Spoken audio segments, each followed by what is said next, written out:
Hi friends, ഇന്ന് നമ്മൾ ഉണ്ടാക്കാൻ പോകുന്നത് ഇറച്ചിയും കായാണ്.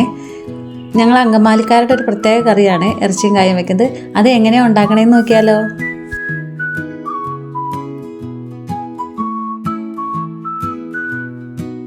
ഒന്നര കിലോ ഇറച്ചി എടുത്ത് അതിലോട്ട് 1 സ്പൂൺ ഉപ്പുപൊടി ഇട്ട്, 1 സബോള അരിഞ്ഞതിട്ട്, 3 പച്ചമുളക് ഇട്ട്, കുറച്ച് കരിയാപ്പില ഇട്ട്, ഇഞ്ചി വെളുത്തുള്ളി ചതച്ചതിട്ട്, ഇതിലോട്ട് 1 സ്പൂൺ മുളക് പൊടി ഇട്ട്, 1 ടീസ്പൂൺ മീറ്റ് പൊടി ഇട്ട്, 1/4 ടീസ്പൂൺ മഞ്ഞൾപ്പൊടി ഇട്ട്, ഇതിലോട്ട് കുറച്ച് എണ്ണയോടെ ഒഴിച്ചു കൊടുത്ത് നന്നായിട്ട് മിക്സ് ചെയ്യണം.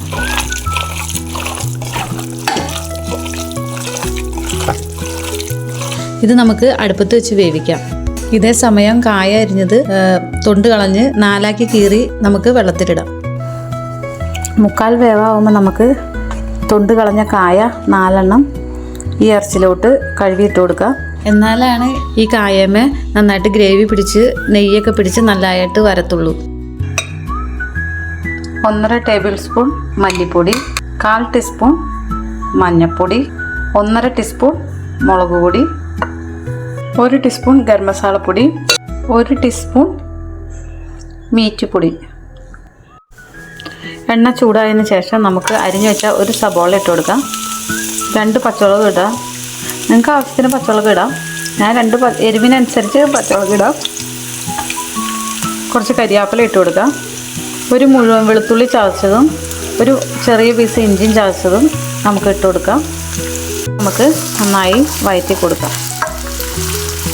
നേരത്തെ എടുത്ത് വെച്ചേക്കണ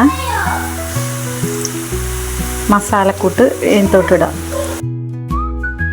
മസാല നന്നായിട്ട് മൂത്തതിന് ശേഷം നമുക്ക് അതിലോട്ട് കുറച്ച് വെള്ളം ഒഴിച്ച് കൊടുക്കാം. എണ്ണ തെളിയണ വരെ നമുക്ക് വഴറ്റി കൊടുക്കാം. അത് വഴറ്റി വന്നതിന് ശേഷം നമുക്ക് ഇറച്ചിയിലോട്ട് ഇട്ട് കൊടുക്കാം. എന്നിട്ട് കുറച്ച് നേരം വേവിക്കാം. ഇതിലോട്ട് ഇട്ട് കൊടുത്ത് നന്നായിട്ട് ഇളക്കി കുറച്ച് നേരം കൂടി നന്നായിട്ട് വേവിച്ചെടുക്കാം.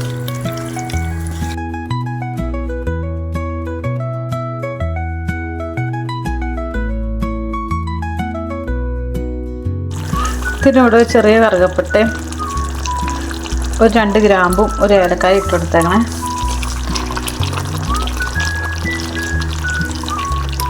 നമ്മുടെ കറി റെഡി ആയിട്ടുണ്ട്. എല്ലാവരും ഉണ്ടാക്കി നോക്കിയിട്ട് അഭിപ്രായം പറയണേ. കൂടാതെ എൻ്റെ ചാനൽ സബ്സ്ക്രൈബ് ചെയ്യാനും മറക്കല്ലേ.